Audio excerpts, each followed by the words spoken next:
क्या अब जागेगा Bharat? I think it is very important question we have to ask ourselves. क्या हम अब भी नींद से जागेंगे? जिस तरह से देश के राजनेताओं ने, पॉलिटिशियंस ने, हमारे चुने हुए प्रतिनिधियों ने, अपने आप को प्रधान सेवक समझने वाले प्रधानमंत्री ने, राष्ट्रीय कैबिनेट ने, केंद्र सरकार ने हमें इस कगार पे लाके खड़ा कर दिया है कि चुनावी रैलियां चलती रही, लगातार बड़े बड़े उत्सव होते रहे, कुंभ होता रहा, किसी ने भनक तक नहीं लगाई कि कोविड-19 के लिए क्या करना है। आप सोचिए, हमने एक सरकार चुनी, अब भारतीय जनता पार्टी की केंद्र सरकार का काम है देश के लिए काम करना, लेकिन हमारे प्रधानमंत्री, हमारे कैबिनेट मिनिस्टर, अरे हमने आपको नौकरी पे रखा है भाई साहब, आप आए थे वोट मांगने, हम नहीं आपके घर आए थे हमें बचा लो, देश डूब रहा है। देश नहीं डूब रहा था, आप नहीं होंगे तो भी देश उन्नति करेगा और आपसे ज़्यादा उन्नति करेगा। आप अपनी पार्टी का प्रचार करने के लिए 5 राज्यों में घूम रहे हो। आपने ये नहीं सोचा कि अगर आप अपने सारे संसाधन, अपना सारा तंत्र, अपनी सारी मशीनरी, अपने सारे सरकारी मंत्री, अपने सारे चीफ मिनिस्टर्स को प्रचार में, चुनाव में भारतीय जनता पार्टी को आगे बढ़ाने में लगा दोगे तो देश कौन चलाएगा? आपकी प्राथमिकता, आपकी जिम्मेदारी है देश को चलाना। आप अपने सारे संसाधन, अपनी सारी रिसोर्स, अपनी एनर्जी, अपने दिन के 5-5, 10-10 घंटे अगर देश से, देश की समस्याओं से हटा लिया ध्यान, तो स्वाभाविक तौर पर देश की समस्याएं देश को खा जाएंगी। आपने कब ध्यान दिया कि जब ये महामारी आई थी तो आपने देखा दिसंबर के महीने में पिछले साल 2020 के एंड में क्रिसमस बड़ी लेवल पे इफेक्ट हो गया। जो बड़े बड़े क्रिश्चियन कंट्रीज हैं वहाँ पे क्रिसमस नहीं मनाया। हमारे यहाँ दिवाली कुंभ मनाना इतना ज़रूरी है क्या? चाहे हम बचे ना, मर जाएं हज़ारों लोग, लेकिन कुंभ मनना चाहिए, दिवाली मननी चाहिए, इतने बड़े जलसे होने चाहिए, इतने लाखों हज़ारों लोगों को भीड़ में लाकर चुनावी रैलियाँ होनी चाहिए। अरे अगर आप इतने ताकतवर हैं तो आपके लोकल जहां वो एमएलए है वो अपने आप चुनाव में खड़ा होगा, घर घर जाएगा, प्रचार करेगा और जीत जाएगा। यानी कि भारतीय जनता पार्टी की कहीं ना कहीं जमीनी हकीकत खोखली है, शून्य है। आपको राष्ट्रीय स्तर पर इतना संसाधन वहां लगाना पड़ता है, मतलब आप उस राज्य में शून्य हैं। आपके लोगों ने जमीनी स्तर पर कोई भला नहीं किया लोगों का, इसीलिए आप एक माहौल बना रहे हैं बड़े लेवल पर कि चलिए देखिए भारतीय जनता पार्टी कितनी बड़ी पार्टी है। क्यों? क्योंकि ज़मीन पे तो आप हो ही नहीं। ज़मीन पे हो तो बड़े लेवल पे किसी को प्रचार करने का इतना तमाशा करने की क्या ज़रूरत है? आई थिंक अब तो जागेगा भारत। अभी भी आज मैं देख रहा हूँ वारंगल में या कहाँ पे साउथ में प्रचार हो रहा है। I think we need to come forward and socially boycott this politicians and save our lives. हमें अपने आप को बचाना होगा, ये नहीं बचाएंगे। और ये कौन लोग हैं, आप और मैं कौन है जो आज भी इन रैलियों में जा रहे हैं? भाई हमें अपनी जान की फिक्र ही नहीं है क्या? हम कब जागेंगे? दिख रहा है कि कोविड अस्पताल नहीं बनाए, जो बनाए हैं वो बंद पड़े हैं, बेड की सुविधा नहीं है। पिछले साल आप रिपोर्ट देखिए, करीबन 4-4.5 हज़ार कितना मेट्रिक टन आपने निर्यात किया ऑक्सीजन का इस साल। पहली तिमाही ही नहीं, उससे दुगना निर्यात कर बैठे हैं, अब वही खरीद रहे हैं। क्या ये प्रोविजन सरकार ने, भारत सरकार ने अगर ये चुनाव में बिजी नहीं होती तो करती थी? क्या वो ध्यान देती थी कि इंजेक्शन सब लाइन में हो, सारे सबको वैक्सीनेशन हो रहा हो? क्योंकि आपका ध्यान देश चलाने में, कोविड से जूझने में था ही नहीं। पिछले साल इतनी त्रासदी के बाद लोगों के हाथ में नौकरी नहीं है, आपने क्या दिया? एक साल में आपने सिर्फ अपनी पार्टी को बढ़ाया है। आपकी चिंता है भारतीय जनता पार्टी, आपकी चिंता देश तो है ही नहीं। ये खोखली बातें, बड़ी बड़ी बातें, मीठी मीठी बातें करने से किसका पेट भरा? आप सोचिए। कौन देशवासी है जी कह सकता है कि पिछले 5-6-7 सालों में महंगाई कम हो गई है, पेट्रोल और सिलेंडर दुगने हुए हैं? कौन कह सकता है उनकी सैलरियां बढ़ गई हैं? कौन कह सकता है उनके धंधे बढ़ गए हैं? कौन कह सकता है वो ज़्यादा सुरक्षित महसूस करती हैं महिलाएं? कौन कह सकता है कि पब्लिक टॉयलेट्स बेटर हो गए या कॉर्पोरेशन बेटर हो गए या रिश्वत लेनी कम हो गई है? किसान वहाँ आंदोलन पर बैठे हैं। कब जागेगा भारत? कब जागेंगे आप और मैं? That's the question. I think it is high time. अब तो जान पे बनाइए, अब नहीं जागेंगे तो कब जागेंगे?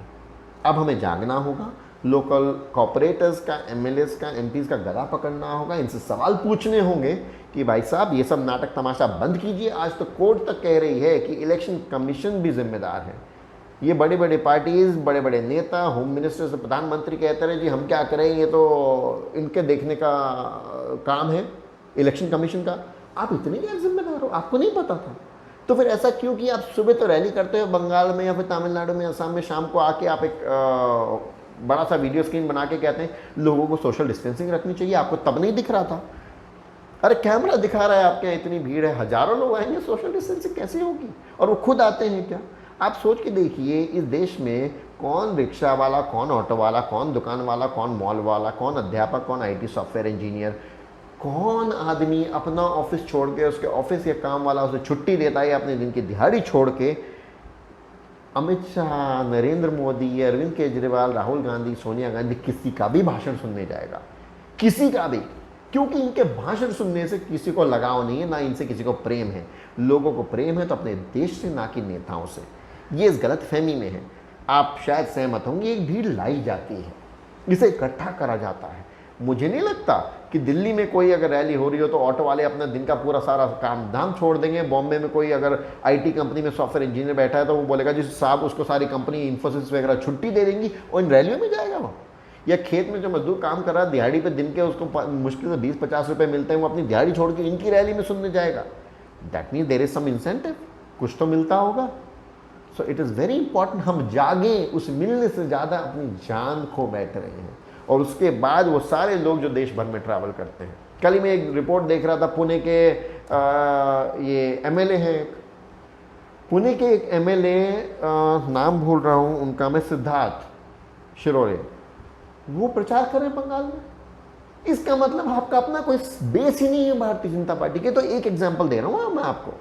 तो यानी कि आप यहाँ तक से लोग वहाँ ले गए, अरे भाई आपको एमएलए नियुक्त किया था पुणे के एक पर्टिकुलर कॉन्स्टिट्यूएंसी के लिए, आपका काम है इस विपदा के समय उस कॉन्स्टिट्यूएंसी का ध्यान दें। आप क्या बंगाल में भारतीय जनता पार्टी का प्रचार कर रहे हैं? I think it is high time with citizens take control and ask them questions. आपको नौकरी पर रखा, आपने नौकरी मांगी, आपने नौकरी मांगी है कॉर्पोरेटर की, विधायक की, एमपी की, अपना वह काम करें। अगर पार्टी को बढ़ाना है तो एमएलए पद से, एमपी पद से त्याग दें, पार्टी के एक सामान्य कार्यकर्ता की तरह पार्टी में जो करना है, nobody will ask you question. But the moment आप हमारे टैक्स के पैसे से सैलरीज ले रहे हैं, आप सारी उसकी पर्क्स ले रहे हैं, आप गाड़ी बंगला और सब कुछ ले रहे हैं, आप पार्टी का प्रचार करने के लिए नहीं आपको नौकरी पर रखा था, आपको रखा था हमारी सेवा के लिए। It's a big question and I think ये क्वेश्चंस पत्रकारों ने भी पूछने चाहिए, ये क्वेश्चन सामाजिक कार्यकर्ताओं ने भी पूछने चाहिए। आपने, मैंने डेफिनेटली इसके बाद इन्हें एज पे रखना चाहिए। इनके गले में माला नहीं डालनी है। इन्हें अपना नेता मत मान बैठिए, प्रतिनिधि हैं। नेता तो वो होता है जो स्वाभाविक तौर से उत्पन्न होता है। ये गांधी और नेहरू का और टैगोर का समय नहीं रह गया है। आप सहमत होंगे मुझसे।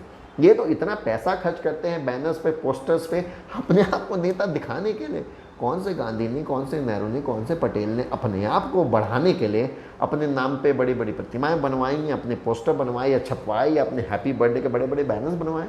इन्हें इतना पैसा खर्च करना पड़ता है कि ये आप तक पहुँचे, कि आपको पता चले कि ये इतना बड़ा है क्योंकि इसका कद इतना बड़ा है, क्योंकि इतने पोस्टर इतनी जगह छपता है तो ये बड़ा है, वरना किसे पता है ये बड़ा है। आई थिंक अब जागेगा India.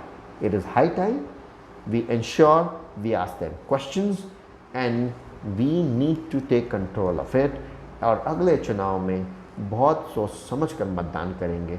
Again I will come back and make another video and I will make few suggestions as a विश्लेषक कि हम कैसे मतदान करेंगे, क्या देखेंगे, किन जॉब की जिम्मेदारियों से उन्हें बांध के रखेंगे, बहुत महत्वपूर्ण है। अपना ध्यान रखिए, याद रखिए, इन कॉर्पोरेटर्स, एमएलएज, एमपीज को पकड़िए, ट्विटर पे पकड़िए, सोशल मीडिया पे पकड़िए, इनके घर जाके पकड़िए, उनसे बोलिए बाहर निकलो, अपनी जिम्मेदारी निभाओ। वोट मांगने आए थे, हज़ारों करोड़ों का आपके पास बजट होता है, कम फॉरवर्ड, टेक योर जिम्मेदारी, प्लीज़ टेक योर केयर।